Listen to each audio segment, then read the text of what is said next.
낙서를 지우고 시작할 걸 그랬습니다. 아무튼 이제 여러분들이 전 세계 학력평가 풀어준 예비 11학년 분들이고 이제 광화문 겨울나무 불꽃이었나? 겨울 불꽃나무였나? 그거 여러분들이 풀어두게 되었을 거예요. 그래서 일단 아까 전에 슬쩍 녹화하기 전에 얘기를 했다면 오늘 같은 경우는 여러분들 진단평가 푼 문제를 선생님이 해설을 해주기 전에 이제 콜이란 리터레처라는 거 도대체 어떻게 준비를 해야 되는가 아니면 내가 뭘 준비해야 되고 도대체 이번에 푼 페이퍼 1은 어떻게 풀었길래 아니면 어떤 기준으로 채점을 했길래 그런 피드백이 나갔나 라는 걸 여러분한테 미리 얘기해 준 다음에 그 작품은 어떻게 보는 게 맞았을까? 그리고 기준은 어떻게 세워가지고 접근하는 게 좋았을까라는 거 알려줄 거예요. 자, 일단 이렇게 시작을 하게 되겠습니다. 요거부터 시작을 할 거예요. 랭귀지 A의 리터레처. 특히나 여러분들 들어오게 된 것이 바로 무엇이다? 코리안이 된다 라는 겁니다. 리터레처를 듣게 되는 친구들 대부분, 그러니까 친구들은 어쨌거나 이제 문학 분석이 될 거예요. 그리고 문학 분석이다라고 이야기하게 되는 건 결국에는 많은 선배들이 어려워하고 있기는 한데요. 문학 분석은 작가의 의도, 그리고 작품의 주제라고 이야기하는 것을 기본으로 풀고 들어갑니다. 그래서 이번에 선생님이 조금 피드백 줬을 때 그런 거 가끔 있었을 거예요. 작품의 주제를 파악하지 못하면 점수가 낮게 됩니다. 라고 얘기를 하는 게 뭐냐면 저게 기본이라서 그래요. 여러분들한테 모국어로 된 어떤 작품을 읽고서 어디까지 읽어낼 수 있는 학생이야? 라는 걸 물어보는 게 코리안 리터레처의 목적이에요. 여러분들한테 슬쩍 이렇게 보여주는 SL이 제일 많아서 SL 기준으로 해줄 거예요. 근데 여기다가 이제 내가 HL인데요, 선생님 이러면 축하해, 에세이 쓰게 될 거야. 아까 E는 아니지. 에세이 쓰게 되는 거 있어요. 그 친구, 아니, 근데 HL도 뭐 선생님 재밌다고 생각합니다. 그래서 아무튼 그렇게 얘기를 해줄 건데, SL 기준으로 설명을 해줄게요. 오늘 여러분들이 선생님이 내준 진단평가는 페이퍼 1 기준이에요. 왜 선생님이 페이퍼 1으로 했을까를 굳이 설명을 해주자면 페이퍼 2는 여러분들 선생님이 문자를 해줄 수가 없어. 왜냐하면 여러분들이 학교에서 배우는 작품을 가지고 각자가 하기 때문에 모든 학교와 모든 학생의 조합이 달라요. 그래서 이렇게 공개 특강이나 아니면은 여름방학 특강에서 할 때는 페이퍼 1으로 가게 됩니다. 왜냐하면 모두가 공평하게 언신 텍스트를 하거든. 처음 보는 텍스트를 가지고 여러분들이 분석을 하게 됩니다. 그런데 이제 두 문제를 가지고 분석을 하게 되는데요. 이거 선생님이 아직 그 뭐라고 하지? 수정을 일부러 안 하는 이유가 있어. 예전에는 산문이랑 운문 두 영역에서 출제됩니다라고 많이들 얘기를 했어요. 근데 이제는 사실 아니에요. 산문 뭐예요? 아, 모르지. 아직 예비죠? 미안해요. 너무 자연스럽게 물어봤어. 산문이라고 이야기하는 것은 우리가 보통 얘기하는 소설, 희곡, 수필 이런 어떤 긴 글을 가지고 이야기하는 게 산문이에요. 그러면은 운문이라고 이야기하는 것이 무엇인지가 이제 딱 보이죠. 시예요. 예전에는요. 반드시 시를 두 문제 중에 하나로 포함시켜 줬어요. 근데 요즘은 아니야. 그래서 많은 학생들이 시라고 이야기하는 것이 짧기 때문에 편하게 생각하는 애들이 꽤 있거든요. 그래서 시만 준비해 가면 되겠지라고 해봤자 여러분들 소설 희곡만 나올 때 있고요. 아니면 수필 희곡만 나올 때 있고 이러면서 여러 가지 도전을 하고 있으니까 여러분들이 이렇게 믿으면 이제 사실은 안 돼요. 얘가 아니라 결국엔 그냥 두 개의 문제에 대해서 문학적 분석을 담을 글을 작성해야 된다라는 게 됩니다. 그래서 SL 같은 경우는 한 문제, HL 같은 경우는 두 문제 전부 모두 풀어야 되는 상황이 되겠죠. 시간은 1시간 15분인데 두 문제 푸네요. 그건 아니에요. HL 같은 경우에는 이제 2시간 15분을 줍니다. 1시간 15분 두 번 하면은 2시간 30분 돼야 되는데 15분 깎아요. 어쩔 수 없어. 왜? 누가 뭔가 마이크를 틀었는데? 질문은 아니죠? 암튼. 그래서 이렇게 얘기를 하게 될 거고, 그 다음은 아까 선생님이 얘기했었던 페이퍼 2가 되게 됩니다. 페이퍼 2는 두 개의 문학 작품, 사실 적어도이긴 한데, HL은 두 개고요. 아니, SL은 두 개만 하고요. HL은 두 개 이상도 가능합니다라고 이야기를 하게 돼요. 근데 난 세 개 쓰는 친구는 많이 못 봤어요. 왜냐면 여러분은 나중에 하고 나면 알아요. 1시간 45분이 굉장히 짧다라는 걸. 그래서 그렇게 돼 가지고 어쨌거나 두 작품을 보통 많이들 고르게 되고요. 그래서 이제 굉장히 커다란 질문을 줘요. "문학의 역할은 뭐라고 생각하느냐?" 아니면은 "문학에서 공간을 어떻게 활용하고 있는지 두 작품을 비교 대조해서 이야기해 봐라. 두 작품은 어떤 식으로 의미 부여를 다르게 이야기하느냐 아니면 같게 이야기하느냐." 여러 가지 여러분들이 접근하는 방식도 굉장히 달라지게 돼요. 그래서 아까도 얘기했듯이 문학 조합이 달라지면 기준도 달라지게 되고요. 의미도 달라지게 돼서 선생님이 개별적으로 해줄 수밖에 없게 돼요. 그래서 여름 특강은 계속해서 이야기하는 게 무엇이다? 페이퍼 1 으로 갈 수밖에 없다라는 거 미리 얘기해 주고 아이오가 있죠. 나중에도 헷갈리는 친구도 있어서 미리 너네들한테 얘기를 해 줄게요. 반드시 알아가세요. 아이오에서 한 작품 그러니까 리터레처지 두 작품을 고르게 돼요. 활용 못 해요. 그거 분명히 아셔야 돼요. 아이오에서 내가 활용한 작품 두 개는요. 페이퍼 2 에서 공통으로 갈 수 없어요. 반대로 하셔야 돼요. 그래서 조합을 잘 골라야 되기도 해요. 아이오 같은 경우는 선생님 같은 케이스는 좀 재밌게 보기도 합니다. 약간 뭐라고 할까? 부담이 좀 적달까? 10분 안에 내가 얘기한 다음에 5분 동안 질문 받고 하는 것과 1 시간 45분 동안 내가 페이퍼를 쓰는 건 쌤이 봤을 땐 부담감이 좀 달라. 그리고 대부분 학교에서는 이미 연습을 좀 시켜 놔요. 페이퍼 2도 시키지만 페이퍼 1과 그 아이오 같은 경우는 스피치 연습을 시켜요. 여러분들한테 계속 발표를 시키는 것도 어떤 면에서는 그렇기도 합니다. 그래서 아이오를 쪼끔 더 잘 준비를 미리 해 놓고 그래서 하는 말은 아이오는 좀 어려운 걸 해도 돼 쓰기. 근데 다만 페이퍼 2는 정말로 대조 비교할 수 있는 어떤 특징적인 작품들을 가져가는 게 이득인데 아직은 예비니까. 예비 학생들이라 쌤이 일단은 그렇게 해 줄게요. HL은 에세이 쓰셔야 되는 거 있어요. 평가 기준을 설명해 줄게요. 도대체 내가 왜 그 점수가 나왔는가? 아니면 선생님이 A, B, C, D라고 써 놨는데 도대체 왜 기준도 안 알려주고 썼을까? 미안해. 근데 빈간이 별로 없었어. 선생님이 피드백을 길게 주는 바람에. 그래서 요렇게 시작을 해 주겠습니다. 크리아티리아 A 사실상 제일 중요해요. 몇몇 친구들한테 선생님이 그거를 정해 주기는 했는데요. 적어 주기는 했어요. 주제를 분석을 하고 있어요. 이 작품이 도대체 무슨 이야기를 할까? 작가의 의도는 무엇이고 메시지는 무엇이며 그리하여 어떤 것을 전달하고자 하는가 이런 것들을 여러분들한테 이야기를 하게 됩니다. 이게 제일 기본이에요. 기본이다 보니까 사실 기본이고 시작점이라고 여러분들이 보셔야 됩니다. 그래서 여기서 틀리면 BC가 좋게 나오기가 어려워요. 왜냐면 나는 얘를 강아지로 보고 풀었어. 근데 작품은 얘가 토끼래.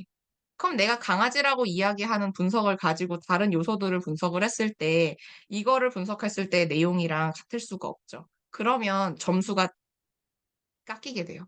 그래서 주제 분석이라고 이야기하는 것이 되게 중요해집니다. 사실 "그럼 주제를 어떻게 분석해요?"라고 얘기를 한다면 많이 푸는 수밖에 없어요. 모든 공부는 그래요 그리고. 근데 그 뭐라고 할까 또 어떤 면에서 보면은 많이 노출되고 많이 풀다 보면 여러분들이 '아 문학은 이런 걸 설명해. 이런 걸 주로 얘기해. 아니면 이런 방식을 채택을 해서 이런 메시지를 전달하기도 해.'라는 여러 가지 변수도 알게 될 거고요. 경향성도 알게 돼요. 그래서 '연습하면 되기는 한다.' 항상 스킬이라고 선생님은 생각을 해요. 쌤도 어렸을 땐 국어 진짜 못했어. 국문과 나오게 될 거라 아무도 생각 못 했습니다. 그래서 "그렇게 된다."라는 겁니다. 그래서 "가장 기본적이다."라고 일단 얘기를 해줄 거예요. 그래서 "문학의 본질까지 내가 이야기할 수 있을까? 이 작품은 도대체 왜 시로 얘기했느냐?" 뭐 이렇게 되는데 그건 나중에 보면 되고. 두 번째 선생님이 이야기하셨었던 건 크라이테리아 B예요. 이거 수사법이라고 이야기하는 거 쪼끔 코리안에 대해서 여러분들이 쪼끔 예비로 공부를 해 봤거나 이러면 수사법이라고 얘기하는 거 쪼끔 익숙하거든요. 문학적 개념이라고 이야기할까요? 문학 개념이라고 이야기하는 것들을 사용하게 됩니다. 이번 작품에서 우리가 시를 풀었어요. 그럼 시에 맞는 개념이 있어요. 심상을 사용한다든가 화자가 등장한다든가 아니면 종결어미, 행과 연 이런 여러 가지 기본이 있고 역시나 그렇게 되면 선생님 아까 전에 얘기했었던 수필, 소설, 희곡 다 따로따로 있어요? 따로따로 있어. 그래서 얘를 4 개의 문학 갈래예요. 전부 알고 있어야 돼요. 물론 어느 정도는 공유하고 있는 게 있기 때문에 여러분들이 이해하는 데 어렵다고 선생님은 생각 안 해요. 근데 다만 두 가지가 있겠죠. 개념을 내가 정확하게 아느냐, 정의를 아느냐, 그리고 활용형을 읽을 수 있느냐. 활용되었을 때 발견할 수 있을까? 라고 이야기하는 것들이 기본적인 실력의 바탕이 되실 거예요. 그리고 한 개 더 하면 조금 싫겠지만 여러분들 12학년 되면 조금 더 포기하게 될 거야, 이 설명에 대해서. 요렇게 되는데 한 개 더 해야 된다면 뭐냐면 내가 그 수습법을 발견했을 때 얘를 작품과 어울리게 해석할 수 있을까? 라는 거예요. 그거는 오늘 가서 보여줄 거예요. 기본적인 정의는 항상 같아요. 그런데 작품마다 사용하는 의도가 달라요. 그래서 그 해석을 내가 담아줄 수 있을까? 라고 얘기하는 걸로 진행을 하게 될 거예요. 두 번째는 최근에 조금 중요해진 어떤 기준이 됩니다. 글의 구조를 내가 짤 수 있을까? 라고 이야기를 하는 게 돼요. 여기서 중요한 건요. 작품과 관련된 논지이고요. 문제와 연결된 분석을 보여주느냐입니다. 여러분들 이번에 풀었었던 거 선생님이 시간적, 공간적 배경을 통해서 분석해 주세요라고 얘기를 했었죠. 그럼 그게 기준이 돼야 돼요. 근데 가끔 어떤 친구들 모였어요. 작품에 이런 이야기 하는 것 같아요. 라고 얘기하면서 본인의 생각만 써요. 그러면은 초점과 편성에서 좋은 점수가 나올 수가 없어요. 안내 질문이 무엇을 요구하는가? 기준을 가지고서 기준을 바탕으로 구조를 짜셔야 돼요.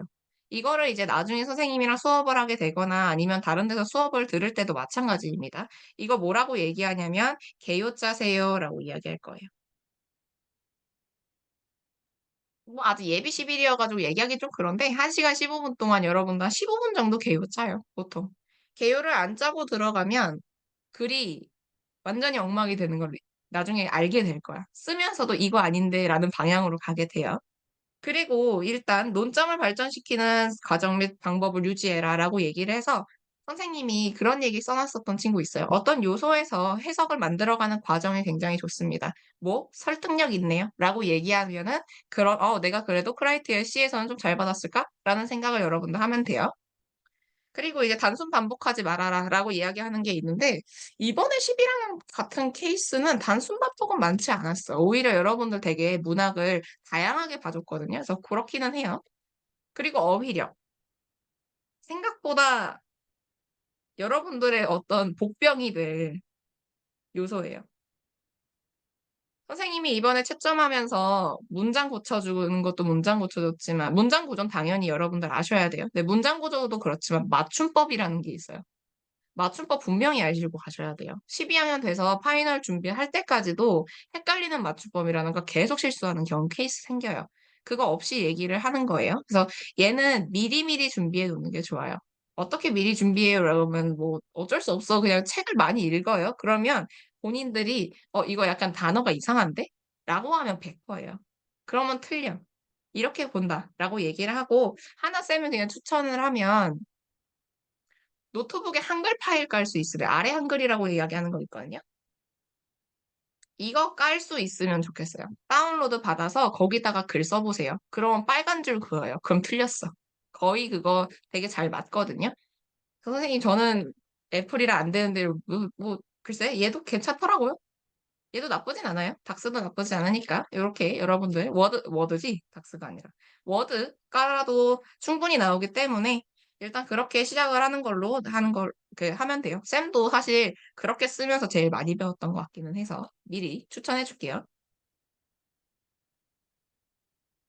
그래서 요것이 있죠. 뭐 되게 어려운 단어기는 한데요. 한마디로 요것만 보면 됩니다. 주제를 내가 찾아낼 수 있어. 그리고 관련성을 발견해 가지고 문장 문제와 내가 분석이 맞을 수 있을까?"라고 얘기를 하는 거예요. 그래서 무엇을 바탕으로 한다? 내용과 구조, 문학적 기법, 수사법을 작품의 주제와 연결해서 보여주는 거. 그리고 쌤이 11학년 친구들한테 많이는 안 했는데요. 나중에 여러분들 나오는 실수가 얘예요. 과정 담아 주셔야 돼요. 문학을 분석하고 해석하는 과정을 담아야만 여러분들이 내가 얼마나 논리적이고 설득력이 있었는지를 채점받을 수가 있어요. 내가 이 작품을 보고 요렇게 생각했습니다."라고 얘기를 하는 순간 채점 과정은 엎어져. 수학 풀 때도 수식 다 쓰시죠. 그다음에 답을 내죠. 답 1 점이에요. 그 위에 있는 과정 받는 건 문과에서도 마찬가지입니다. 그래서 반드시 그거 해줄 것. 그래서 요거 답안지 작성 사실 여러분들 예비 시빌이어 가지고 그냥 얘기만 해 크게만 보면 됩니다, 얘는. 서론이라고 이야기하는 첫 번째가 있어요. 근데 얘는 기준은 딱 이거예요. 나의 본석을 먼저 소개해 줄 거예요. 작품의 주제는 무엇인지 간단하게 이야기해 주면 됩니다. 주제에 대해서 이야기하게 되고 작품의 어떤 전개라든가 줄거리 같은 거 살짝 이야기하는 친구들도 있고 또는 문학적인 기본 분석이라는 것도 가끔 있게 돼요. 오늘 선생님이 예시로 써 놨으니까 서론은 보여줄 거예요. 그리고 본론 같은 경우에 이번에 여러분들 예비 시빌인데도 불구하고 이 구조 짜준 친구들이 있는데 그 친구들한테 쌤이 "많이 쓴 게 두 과씩 해 주실래요?"라고 했어요. 각 본론을 시작할 때 내 기준이 뭔지를 알려주세요. 이번 작품 같은 경우는 "아 저는 시간적 배경이 밤이어서요. 이거 기준으로 풀어갈게요." 라고 얘기하는 거고요. 공간적 배경은 무엇이어서요? 도시여서요. 또는 광화문이어서요. 그래서 요렇게 얘기할 겁니다. 라고 얘기하는 기준이 첫 번째로 들어가야 분석하는 사람 그 채점해 주는 사람도 '아 얘 이 기준을 잡았구나.'라는 걸 알게 돼요. 그리고 본인도 쓰다가 방향을 다시 잡게 돼요. 그거는 쓰는 과정이 있어 보면 알게 됩니다. 결론 같은 경우는 꽤 많이 선생님이 채점을 하는 케이스는 아니기는 하죠 하 해 해요. 그래서 보통은 이게 기본입니다. 분석과 나의 분석과 작품이 얼마나 적합한지 그리고 내가 문제 기준을 얼마나 잘 맞췄는지를 정리해 주는 거예요. 그다음에 분량이 쪼끔 애매한데 하면은 보통 독자를 꺼내요. 독자에게 어떤 것? 성찰이라든가 깨달음이라든가 또는 어떤 감동이라든가 "이런 것도 전달해 주는 문학적 가치가 있었네요." 라고 얘기하면서 얘기를 해 준다면 '어 얘 좀 약간 작품에 대한 의미를 아나?' 약간 이렇게 돼요.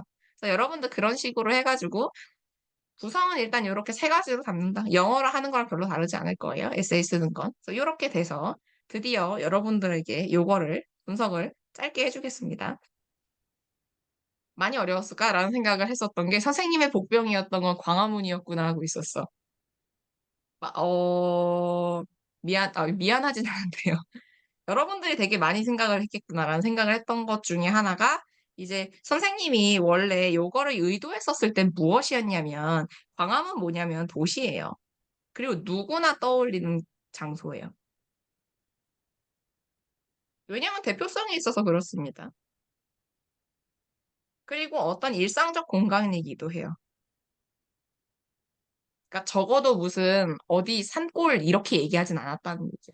그래서 요 어딘가에서 가지고 오면 되는데 몇몇 친구들이 요거를 어떤 권력이라고 이야기한다든가 역사라고 이야기한다든가 정치적 맥락이 있다 이렇게 얘기를 해 줬습니다.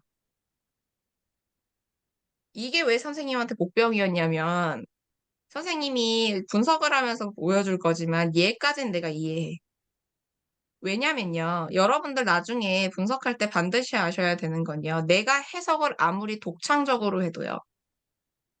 독창성이 돋보였어요 선생님이 봐도. 독창적이어도 설득력이 있어야 돼요. 얘가 사실상 설득력을 가지는 게 가장 기본입니다. 내가 도대체 이걸 왜 했느냐. 설득력 어디서 얻어요? 그 친구한테 선생님이 분명히 얘기해 줬어요. 여러분들한테 근거 모으라고 얘기해 줬어요. 작품 안에서 근거 모으셔야 돼요. 그래서 내가 왜 여기서 어떠한 특성을 꺼내 왔는지를 설명해 줘야만 '아 얘가 요렇게도 해석하는 애구나.'라고 여러분들이 보여줄 수가 있는 거예요. 생각보다 코리안 리터레처 분석은요. 여러분들 생각하는 '아 뭔가 감상문이고요. 창의적이고요.' 이거 아니에요. 근거를 대고 증명하세요. 그다음 설득하시는 거예요. 그렇게 가는 어떤 구조를 취하고 있어서 선생님이 아까도 얘기했듯이 스킬이라고 얘기를 해 주는 거예요. 그래서 공부를 하다 보면 어떤 식으로 되는지 본인 스타일도 찾을 수가 있어서 얘기를 해줄 겁니다. 그리고 시간적 배경. 겨울이었겠지? 뭐 밤이었겠지? 이렇게 얘기가 되면서 이제 시작을 하게 될 거예요. 그래서 "시간적 공간적 배경으로 담아 달라."라고 얘기를 하게 되었어요. 이렇게 돼서 어떤 친구 같은 경우에 되게 잘 분석을 해 줬었던 것. 무엇? "해가 졌는데도 어두워지지 않습니다."라고 이야기하는 게 있어요. 우리가 이걸 역설적이라고 이야기할 거. 역설적 상황, 영어로 하면 아이러니예요. 현실 불가능한, 현실에서 일어나기 불가능한 어떤 상황에 대해서 이야기하게 되는 것. 그렇게 얘기가 돼요. 역설적 상황에 대해서 이야기해. 근데 사실은 이게 역설적 상황임에도 불구하고 사실 뭐예요? 현실이죠. 특히나 어디? 도심의 밤이에요. 이라는 걸 우리가 독자들은 이미 알고 있어요. 그러면서 작품에서 선생님이 물어봤었던 가장 기본적인 뭐라 그러니 시공간적 배경이 바로 등장하게 돼요. 그래서 시공간적 배경은 뭐 여러 가지가 될 수가 있어요. 겨울이 될 수도 있고 밤이 될 수도 있고 이건 시간. 공간에 대해서 이야기를 하게 된다면 광화문 내거리라던가 그리고 얘를 너무 반복하기가 조금 그러면 도심이라던가 뭐 도시라던가 뭐 이런 것도 돼요. 그래서 이제 공간이 되겠죠. 그래서 되게 좀 이거 찾는 건 많이 안 어려웠던 것 같아요. 다들 잘 찾아줬어요. 그렇게 얘기를 하게 되면서 '이 작품이 결국에 무엇을 이야기하는 거였을까?'라고 한다면 쌤이 여러분들한테 다 써 줬어. 내가 12학년 애들한테 안 써 줬거든, 와서 들으라고. 근데 이제 뭐였어요? 도심, 환경 오염이 되어 있는 또는 생태계 파괴가 이루어지고 있는 도심에 대한 비판을 전달한다라고 얘기를 했었죠. 그렇게 되었을 때 여러분들이 무엇을 부정적으로 읽게 되느냐? 얘를 부정적으로 읽어 줬어야 돼요. 수많은 꼬마 전구들 전부 부정으로 읽어 줘야만 이 작품에서 등장하는 시에서 등장하는 대응 구조 얘와 연관된 거는 어떤 건 부정적이고요. 얘랑 연관됐을 때는 '아 저건 긍정적으로 내가 해석해야겠구나.'라는 의미 대응 구조가 돼요.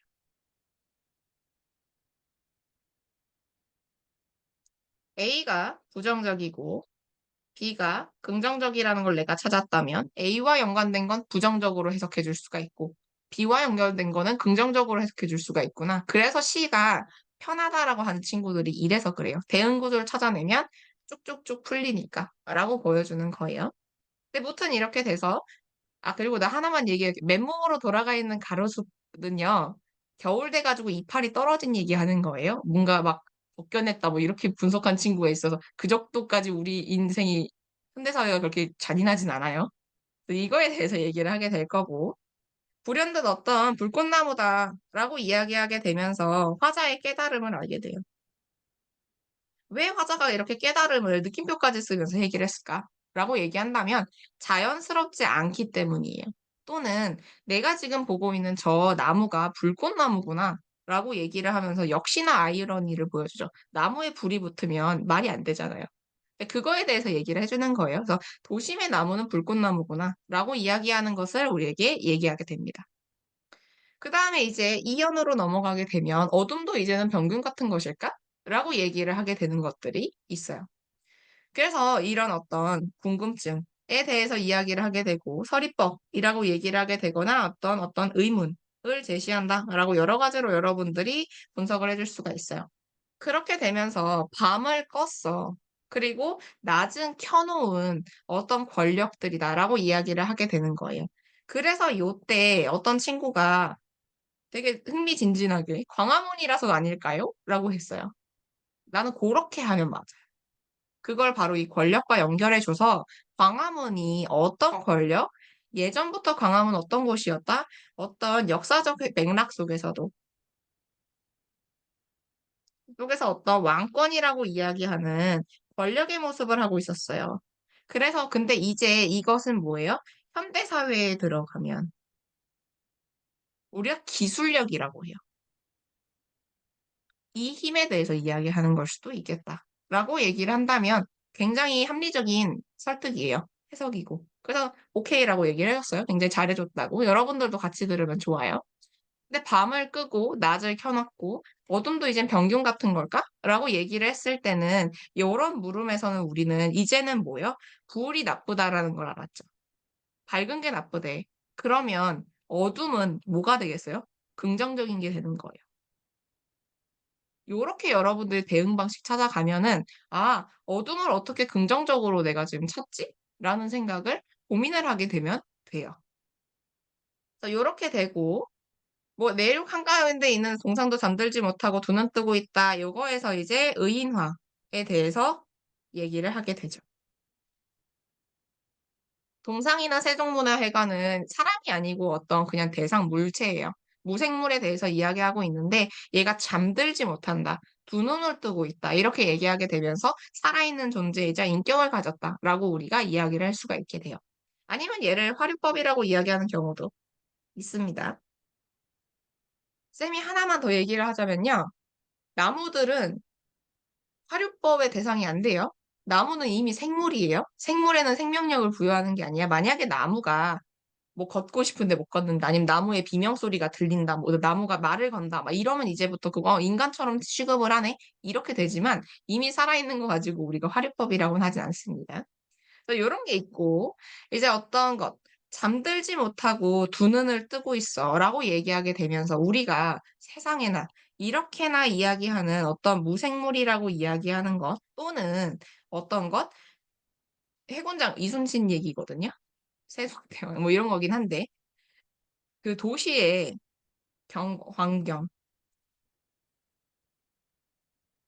강조하고 있는 거예요. 그 누구도 잠들지 못하는. 그리하여 우리는 조명을 통해서 무엇을 빼앗았다? 잠이라고 이야기하는 것을 모두에게서 빼앗고 있다라고 얘기해 주고 있죠. 그래서 엽록술을 벌인 겨울나무들이다라고 이야기하게 되고 그것이 어떠한 단어로 지금 귀결이 된다? 이상한 광합성을 심지어 한밤중에 하고 있다라고 얘기를 해주는 거죠. 이럴 때 한밤중은 여러분 그 나쁘다라고 분석하면 안 돼요. 그냥 상황에 대해서 얘기를 해주는 거예요. 한밤중에 이상한 광합성을 하고 있다라고 얘기를 한다면 어디에 초점을 가야 된다? 이상한에 가야 된다. 이상한 상황,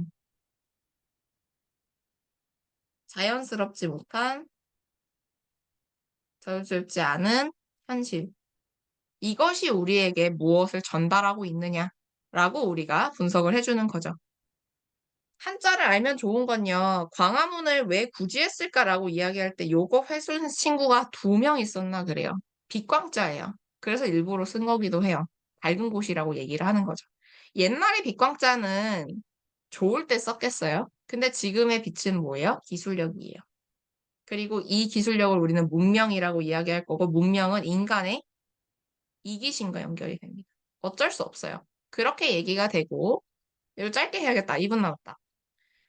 말이 길었지? 암튼 그래서 겨울이 교란당하고 있는 거, 자연의 흐름이 점점 깨지고 있는 거 여러분들이 보게 될 거고 잠에도 잠들지 못하는 사람들로 확장되고 있는 것도 보여요. 우리의 이기심이 인간마저도 방해하고 있다라고 이야기하게 됩니다.